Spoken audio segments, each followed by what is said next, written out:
ڕێز و سڵاو بۆیەوە بینەرانی خۆشەویستی تەلەڤیزیۆنی کۆمەڵە و بەرنامەی لێکدانەوە هەڵوێست. بۆ بەرنامەی ئەمڕۆ کە دوو بابەتمان بۆ ئامادە کردوون.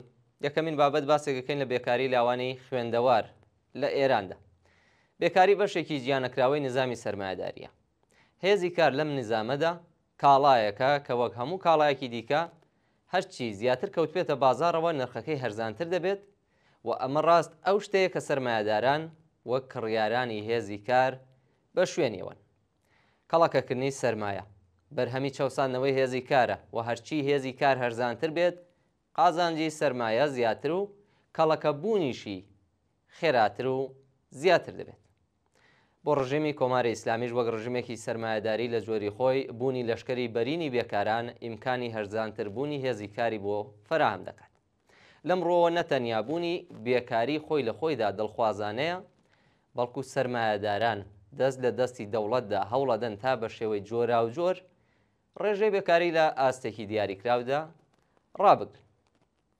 ئەگەر نیگەرانی لە پەرەسەندنی خەسارە کۆمەڵایەتیەکانی سەرچاوەگرتوو لە گوشاری خەباتی کۆمەڵایەتی نەبووایە، سەرمایەداران و دەوڵەتەکانیان بەبێ سەڵکردن و پرینگانەوە ئەم دیاردەیان لە خزمەت تەماح و زێدەخوازی خۆیاندا هەرچی زیاتر بەکاردەهێنا. بەڵام ئاشکرایە کە چینی کرێکار کۆیلەی بێ ئیرادەی قازانجپەرستی ئەوان نییە. تا ئێستا لە وڵاتانی پێشکەوتووی سەرمایەداریدا خەباتی چینی کرێکار گەلێک بربەستی خستۆتە سەرڕێی ئەم قازانجپەرستیەوە. بۆ نمونە ئەم خەباتە سەرمایەداران و دەوڵەتەکانیانی ناچار کردووە کە بیمەی بێکاری بدەن بە کرێکارانی بێکار لە وڵاتانە. یەکێک لە تایبەتمەندیەکانی بێکاری لە ئێران بوونی لەشکری بەرینی بێکارانی ئەو کەسانەیە کە خوێندنی دەبیرستان و تەنانەت زانکۆشیان تەواو کردووە. لاوانی زیاتر لە بینی تەمەنەکانی 15 بۆ 30 ساڵیدا یەک لەسەر سێی ڕێژە و ڕەقەمێکی نزیک لە 25 بۆ 30 ملیۆن کەسی لە ئێراندا پێک دێنن. بە پێو ئامارانەی کە لەلایەن ڕژیمەوە بڵاوبوونەتەوە نزیکەی 15 ملیۆن کەس لە ڕێژەی ئێرانیان خوێندنی زانکۆیان تەواو کردووە یان لە حاڵی خوێندنی زانکۆدا. ئەگەر تا دوێنێ بنەماڵەکان پێیان وابوو کە منداڵەکانیان دەنێرنە زانکۆ تا لە داهاتوو دەستیان لە کار و پیشێکی گونجاو گیر ببێت لەمڕۆدا دەبینن نەتەنیام ئامانجانە بەدینە هاتووە، بەڵکو خوێندنی زانکۆش بۆتە گرفتێک بۆ دۆزینەوەی کار بۆ لاوان. ئەگەرچی دانی ئامار لەلایەن ئۆرگان و ناوەندەکانی ڕژیمی ئیسلامیەوە بەتایبەت لەوێدا کە دەگەڕێتەوە بۆ دانی وێنایەکی ڕوون لە گیر و گرفتەکانی کۆمەڵگا جێی متمانە نین، بەڵام لەگەڵەوەشدا ئاسی بەرینی ئەو کێش و گرفتانەی کە کرێکاران و خەڵکی زەحمەتکێش لە ژیانی خۆیاندا لە ژێر حاکمیەتی ئەم ڕژیمەدا لەگەڵی دەستەوێخەن بەرپرسانی دەوڵەتی ناچار دەکات کە هەر جار ناجارێک گۆشەیەک لە ڕاستیەکان بۆ داپۆشینی سەرجەم ڕاستی تاڵەکانی ژیان لە ئێران بە ناچار بخەنە ڕوو. دانی ئامار لە پەیوەند لەگەڵ گرفتی بێکاری لە نێو لاواندا یەکێک لەو بابەتانەیە. کار و ئەمنیەتی پیشەیی یان بیمەی بێکاری خواست و مافی بێ ئەملاولای هەموو کرێکارانی لەسەرکار و بێکار و لاوانی خوازیاری کارە، بەڵام ئەم مافە بە خەباتی یەکگرتوانە و ڕێکخراو و هەڵبەت تەنیا بە بەرپاکردنی بزوتنەوەیەک لە دژی بێکاریە کە دەستەبەر دەبێت. بزوتنەوەیەک کە بارودۆخە عینیەکەی ئێستا ئامادەیە. هێزی بڵقوەی ئەم بزوتنەوەیە نەتەنیا هێزی ملیۆنی کرێکارانی بێکار، بەڵکو بە ملیۆنان کرێکاری لەسەر کار و بنەماڵەکانیشیانن کە دێوەزمەی بێکاری ئەمنیەتی پیشەی لێزەوت کردوون بۆش دەگەڕێتەوە. بزوتنەوەیە کە بەهۆی درێژەی قەیرانی ئابووری بەرینتر بوونەوەی بێکارسازیەکان و داخوازی هاوبەشەکان دەکرێت بە خێرایی جەماوەری و زۆر بەهێز ببێتەوە. ئەم بزوتنەوەیە دەتوانێت پیلانی بێکارکردنی کە لەلایەن سەرمایەداران و دەوڵەتەکەیانەوە بۆ دروستکردنی تەفرەقە لە ڕێزی کرێکاراندا بەکاردێت لەو ڕێگەی و پوچەڵ بکرێتەوە. بەڵام بەرەو پێشبردننی ئەم خەباتە وەک گەشە پێدانی تا ئاستی بزوتنەوەیەکی جەماوەری پێویستی بە هاوپشتی هەڵسوڕاوانی بزوتنەوەی کرێکاری لە ئێراندا هەیە. لەشکری بەرینی بێکاران و ئاگاداربوون لە مەترسیە و خەسارە پڕئازارە کۆمەڵایەتیانەی کە لە کەمینی بێکاران و بنەماڵەکانیاندان زەرفەتی زۆر و بەرزی ناڕەزایەتیەکان بە تایبەت لە نێوبەشی خوێندەواری بێکاراندا کە گشت ئاواتوارە زوەکانیان بە فەوتاو دەبینن ئێستا بەدی هێناوە. شکڵگرتنی وشیارانە و هەنگاو بە هەنگاوی ئەم ناڕەزایەتیانە لە هەمان حاڵدا دەبێتە زەمینە ساز و ڕێگە خۆشکەری بەرپابوونی ڕێکخراوە جەماوەریەکان و بەردەوامبوونی کاری کرێکاران. فەرموون ناوڕێکی کورت وەربگرن بە بابەتێکی دیکە دێمۆلات.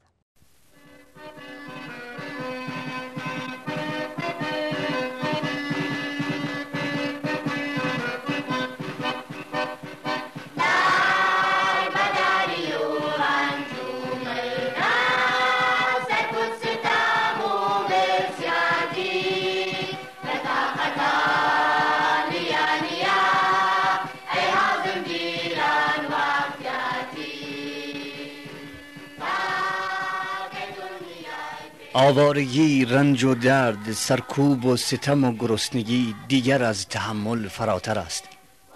آی هم زنجیران، روز ما فرا رسیده است تا کی دنیای وارونه بر پای نیستد. هنگام رهایی فرا رسیده، جهان باید زیر و زبر گردد. جهان از آن سازندگان آن است. می گسلد زنجیرهای بردگان به رهبری حزب کارگران، به سوی آزادی، برابری، حکومت کارگری.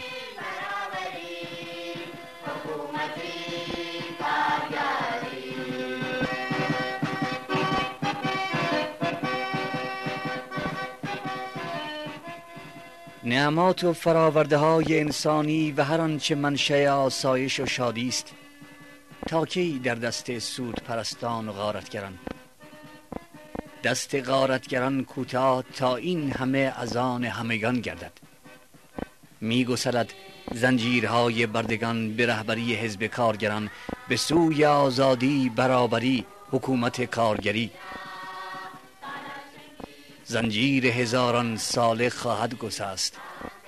آن روز جشن پردوام کارگران است، روزی که استثمار شدگان رهبری جهان را در دست گیرند. آفتاب جاودانه خواهد درخشید.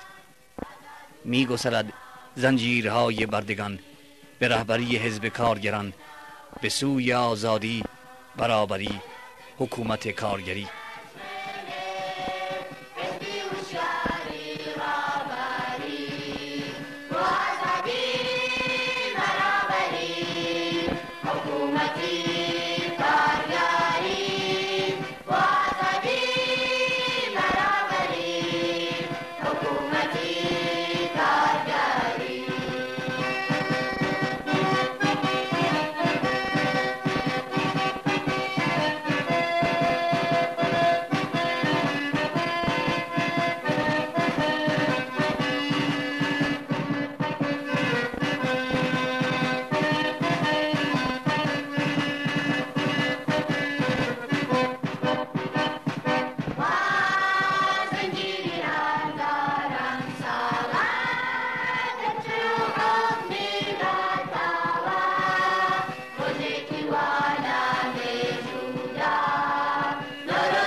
بابەتی دووەمی بەرنامەکەمان نووسراوەیە کە لەژێر ناوی ئەوە کارگەیە یان مەیدانی شەڕ.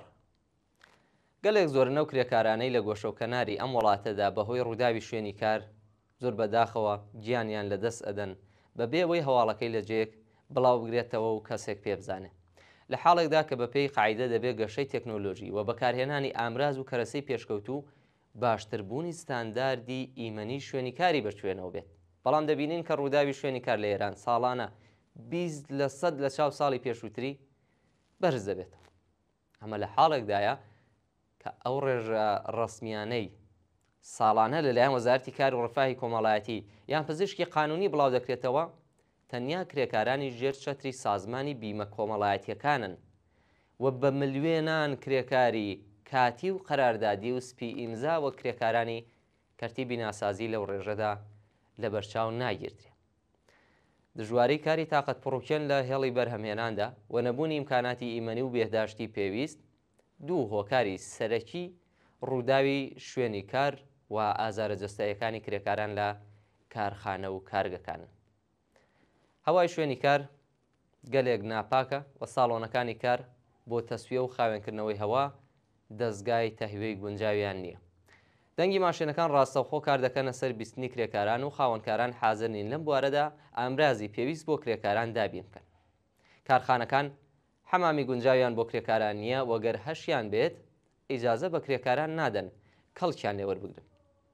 پشکنین و چاوەدێری پزیشکی بە ڕێکوپێکی ڕەچاو ناکرێت. پشکنینی ساڵانەش بە شێوەیەکی بە تەواوی فۆرماڵ ئەنجام دەدرێت.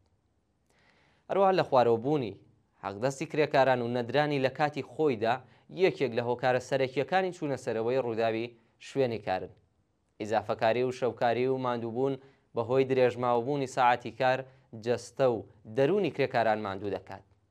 نەبوونی ئەمنیەتی پیشەیی، نیگەرانی بەردەوام سەبارەت بە دەرکران و کابوسی بێکاری، نەبوونی سەرپەناو یان کرێماڵی قورس لە پاڵ گوشار و بێبەشیەکانی تردا بە چەشنێک هۆش و حواسی کرێکاران لە کاتی کاردا بە خۆیانەوە خەریک دەکەن کە بارودۆخەکە بە ڕوودانی ڕوودا و ڕۆژ لەگەڵ ڕۆژ ئامادەتر دەبێت. گوشاری یابووری ڕۆژانە دەبنە هۆی لە خۆغافڵ بوون و حواسپەرتی کرێکاران کە ڕێژەی زۆرتری ڕووداوی شوێنی کاری لێ دەکەوێتەوە. ناوبڕێکی کورت وەربگرن بە درێژێن بابەتە دێمەوە خزمەتە.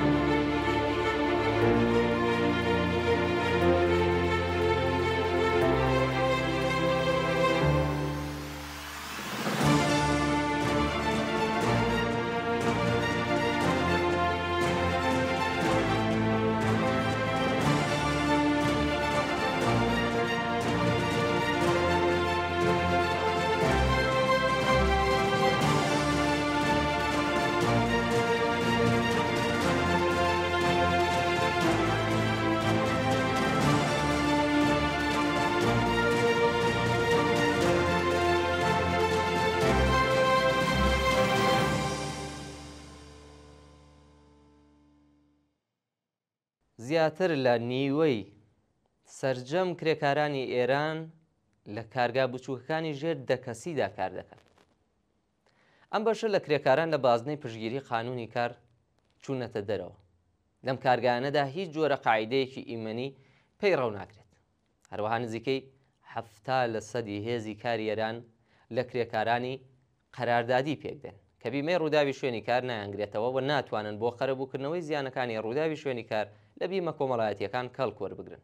لە هەندێک حاڵەتیشدا کە کرێکاران بە قانونی دەتوانن داوای غەرامە و جەریمە و ئەوانە بکەن، خاوەنکار هەموو هەوڵەکانیان دەخەنە گەڕ تا کرێکاران بە کەم تەرخەمی خەتابار بکەن و بەم بیانوە خۆیان لە دانی خەسارەت و هەزینەی نەخۆشخانە بدزنەوە. سەرمایەدار بە پێی ناوەڕۆکی و جێگا و شوێنی خۆی لە بەرهەمهێناندا بە شوێن بەدەستێنانی قازانجی زیاترەوەیە و بۆ دەستەبەرکردنی قازانجی زۆرتریش تا ئەو جێگایی کە لە توانایدا بێت هەوڵ دەدات تا لە هەزینەی بەرهەمهێنان کەم کاتەوە. یەکێک لەو مەیدانانەی کە خاوەنکاران بۆ داشکاندنی هەزینەی بەرهەمهێنان ڕووی تێدەکەن کەمکردنەوەی هەزینەی دابینکردنی ئیمەنی و بێهداشتی شوێنی کارە. بازرسی فۆرماڵ و یاساکانی ئێستای ڕژیمی کۆماری ئیسلامی دەور و نەخشێکیان لە ئیمەنکردنی شوێنی کاردا نییە. ئەو ڕاپۆرتانەی وا لەلایەن بازرسەکانەوە سەبارەت بە ئیمەنی شوێنی کار ئامادە دەکرێن بە گشتی فۆرماڵن. زۆر جارە ئەم ڕاپۆرتانە ڕاستەوخۆ لەلایەن خاوەنکارانەوە دیکتە دەکرێن. لە ڕاستیدا ئەگەر ترس لە خەبات و خۆراگری کرێکاران نەبێت، خاوەنکار حازر نین هیچ هەزینەیەک سەرفی کاروباری ئیمەنی و بێداشتی شوێنی کاری کرێکاران بکەن. دابینکردنی ئیمەنی شوێنی کار لە بەرامبەر ڕووداوی کاردا یان لە بەرامبەر نەخۆشی سەرچاوگرتو لە بارودۆخی دژواری کار و یانیش لە بەرامبەر لە خوارەوەبوونی ئاسی بێهداشتی شوێنی کار و هیتر ئیمتیازێک نییە کە بە کرێکاران بدرێت. کردەوەی جددی و کاریگەر لەم بوارەدا ئەرکی خاوەنکار و خۆلێبواردنی وەک تاوانێکی جەنایی بە ئەژماردێت کە پێویستە بە دوواداچوونی لەسەر بکرێت. دەبێت کرێکاران بە تەواوی و بە هەزینەی خاوەنکارەکان لە بەرامبەر سەدەمە و زیانەکانی سەرچاوگرتوو لە ڕووداوی کار بیمە بن. هیچ بەشێک لە چینی کرێکار بە هیچ بیانوویەک نابێت بکەوێتە دەرەوەی بازنەی بەهرەمەندبوون لە بیمەی بە تەواوەتی بێکاری و بیمەی ڕووداوی شوێنی کار. ئەرکی خاوەنکارە ئەمنیەت و بێهداشتی شوێنی کار دابین بکات.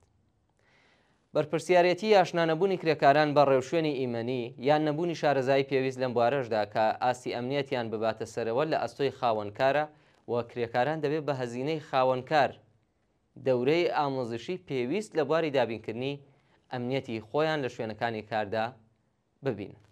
پێویستە کە کرێکاران لەم بوارەدا مافە سەرەتاییەکانی خۆیان بناسن و بەکردەوە دەرهێنانی بە تەواوەتی ئەو مافانە بەسەر خاوەنکار و مدیرانی دەوڵەتی لە ناوەندەکانی کاردا بسەپێنن. بینەرانی خۆشەویست، بەم شێوەیە گەیشتینە بەرنامەی لێکدانەوە هەڵوێستی ئەمڕۆکەمان. زۆر سپاس کە تا بە کۆتایی لەگەڵماندا بوون و بۆ هیوای کە ناوڕۆکی بەرنامەکە جێی سەرنجیەوەی ئازیز بوو بێت و بتوانن کەڵکی پێویستی لێوەربگرن. تا لێکدانەوە هەڵوێستێکی تر بە ژیانێکی پڕ لە کامەرانیتان دەسپێرم.